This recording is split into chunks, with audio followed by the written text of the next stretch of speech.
ओम नमः शिवाय। स्त्री और पुरुष की समानता का संदेश है अर्धनारीश्वर रूप। जब महादेव के गण भृंगी ने माता जगदम्बा और महादेव के बीच फर्क करते हुए अनुचित मांग रखी थी, तब जाकर भोलेनाथ ने संसार को स्त्री पुरुष की अहमियत समझाने के लिए अर्धनारीश्वर रूप धारण किया था।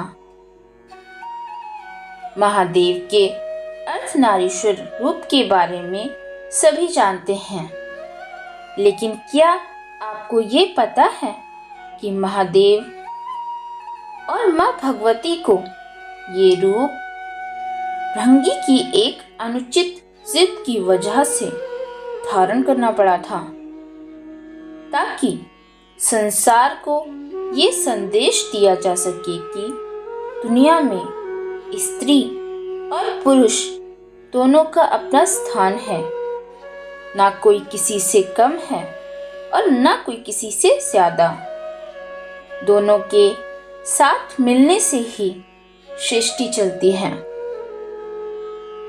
तो आइए जानते हैं इससे जुड़ी एक पौराणिक कथा।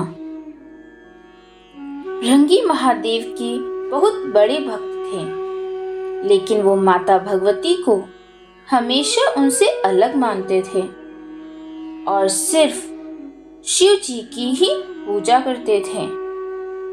एक बार वे कैलाश पर अपने आराध्य की परिक्रमा करने पहुंचे। सदैव की तरह महादेव की बाईं जांघ पर आदि शक्ति माँ जगदम्बा विराजमान थी।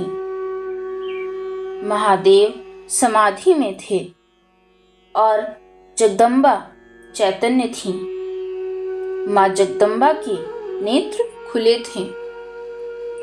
शिव प्रेम में भृंगी मतवाले हो रहे थे और वे सिर्फ शिव जी की परिक्रमा करना चाहते थे, क्योंकि ब्रह्मचर्य की उनकी परिभाषा अलग थी। अपने उतावलेपन में उन्होंने माता से अनुरोध कर दिया कि वे शिव जी से अलग होकर बैठें, ताकि मैं शिव जी की परिक्रमा कर सकूं। जगदम्बा समझ गई कि ये तेजस्वी तो है, लेकिन इसे ज्ञान नहीं है। उन्होंने भृंगी को समझाया कि वे महादेव की शक्ति हैं, उनसे अलग नहीं हो सकती, लेकिन भृंगी समझने को तैयार नहीं हुआ। उन्होंने अपने मन की करने के लिए सर्प का रूप धारण किया और शिव जी की परिक्रमा करने लगे। सरकते हुए जगदम्बा और महादेव के बीच से निकलने का यत्न करने लगे। तभी शिव जी की समाधि भंग हो गई और उन्होंने समझ लिया कि मूर्ख जगदम्बा को मेरे वाम अंग पर देखकर विचलित है। शिव जी ने भक्त को समझाने के लिए सांकेतिक रूप से अर्धनारीश्वर स्वरूप धारण कर लिया और माँ जगदम्बा उन्हीं में विलीन हो गई। लेकिन भृंगी को भगवान का संदेश समझ में नहीं आया और उन्होंने अपनी जिद पूरी करने के लिए चूहे का रूप धारण किया और अर्धनारीश्वर रूप को कुतरकर एक दूसरे से अलग करने की कोशिश की।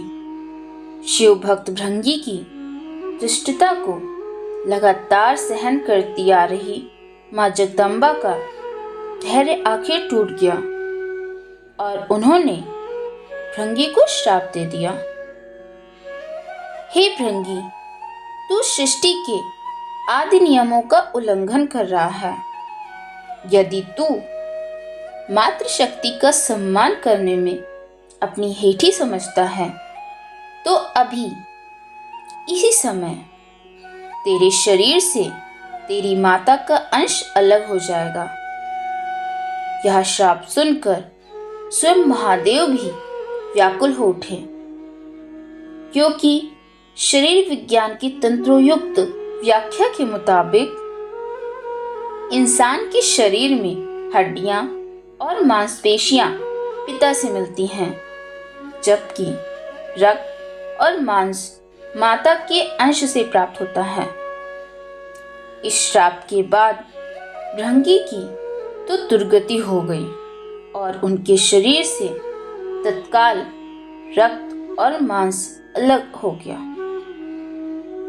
शरीर में सिर्फ हड्डियां और मांसपेशियां बची रह गईं। इस श्राप के बाद भृंगी असहनीय पीड़ा से व्याकुल हो गए। तब उन्हें समझ में आया कि स्त्री और पुरुष दोनों का दर्जा समान है। हमें उनमें फर्क ही नहीं करना चाहिए, उन्हें फर्क की नजर से नहीं देखना चाहिए। हमें दोनों का सम्मान करना चाहिए। इसके बाद भृंगी ने असहाय पीड़ा से तड़पते हुए मां जगदम्बा की प्रार्थना की। इसके बाद माता ने उन्हें माफ करके उनकी पीड़ा समाप्त कर दी और वे अपना श्राप वापस लेने लगी। तभी भृंगी ने उन्हें रोक दिया और कहा कि माता, मेरी पीड़ा दूर करके आपने मेरे ऊपर बड़ी कृपा की है, लेकिन आप मुझे इसी स्वरूप में रहने दीजिए ताकि मेरा ये स्वरूप संसार के लिए एक उदाहरण बने कि स्त्री और पुरुष में फर्क करने वाले लोगों का क्या हर्ष होता है। भक्त की यह बात सुनकर महादेव और मां जगदम्बा दोनों पुलकित हो गए।